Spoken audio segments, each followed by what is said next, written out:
Hey, wishing you a wonderful Monday wherever you are. I took this weekend off of posting because I'm not in a very celebratory mood. So I didn't post for Eid, didn't celebrate it, didn't post for Nowruz for the first time in my life, didn't celebrate it. I'm just not in a celebratory mood, with everything going on in Iran. Just not feeling it. So I know I'm not alone in that.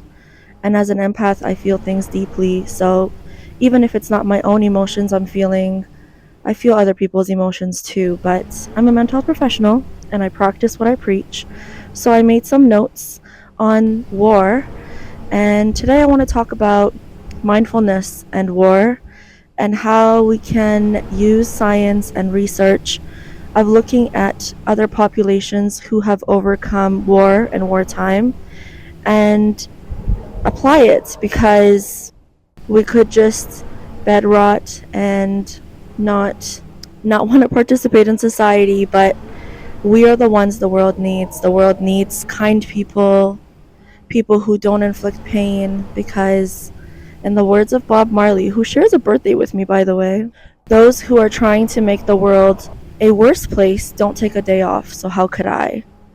I am definitely paraphrasing. Those are not the exact words, but you get my drift. So I don't like taking too many days off because the hustle continues, and those who are inflicting pain are loud, and we gotta be louder with our kindness and our regulation of our nervous system. Also, I'm by a very busy street. Didn't think that part through, but hopefully you can hear me. So let's look at my research.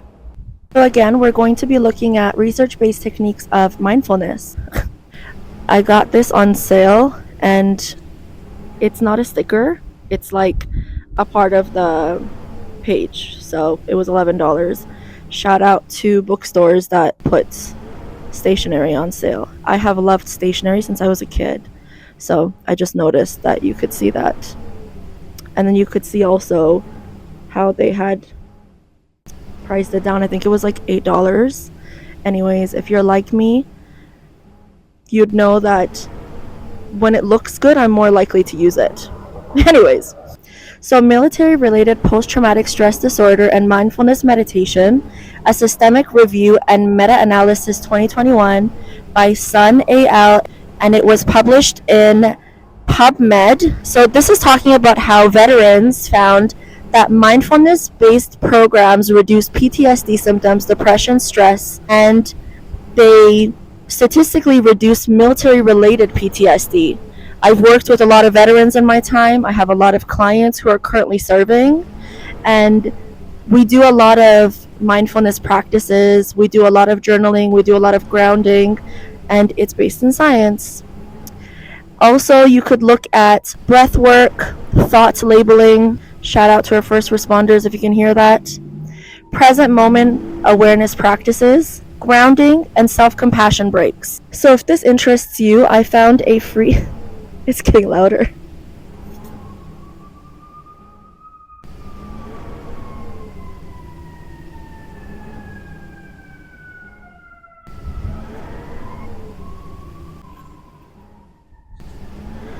I found a free 8-week course with guided meditations, weekly lessons, journaling, and scientific findings. It's called PALOUSE Mindfulness Course, and that is free.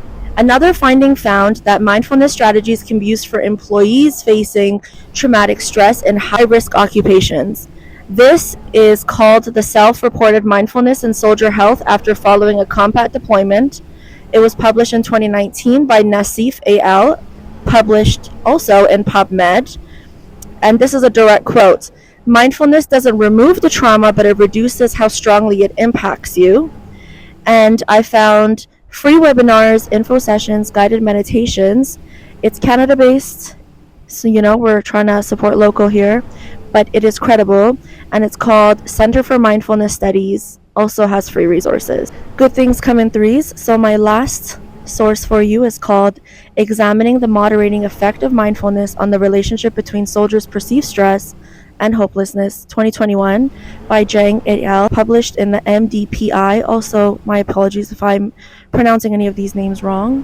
And so this research says that active duty soldiers can experience hopelessness, and findings demonstrate that perceived stress, mindfulness, hopelessness are interrelated, and mindfulness moderates the influence of perceived stress on hopelessness. So that means mindfulness practices can increase hope.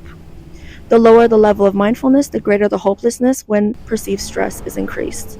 I also found another free resource called Anxiety Canada, and this has resources for kids, youth, and adults. So, why did I choose these ones particularly to talk about?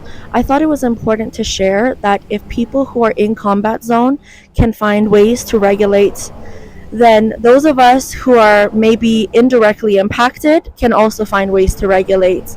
And so, if you're listening to this and you're directly impacted, please try those resources. And if you're not, still try those resources. Wishing for better days, my friends, wishing for better days. Take care of yourself, and I'll see you in episode 3.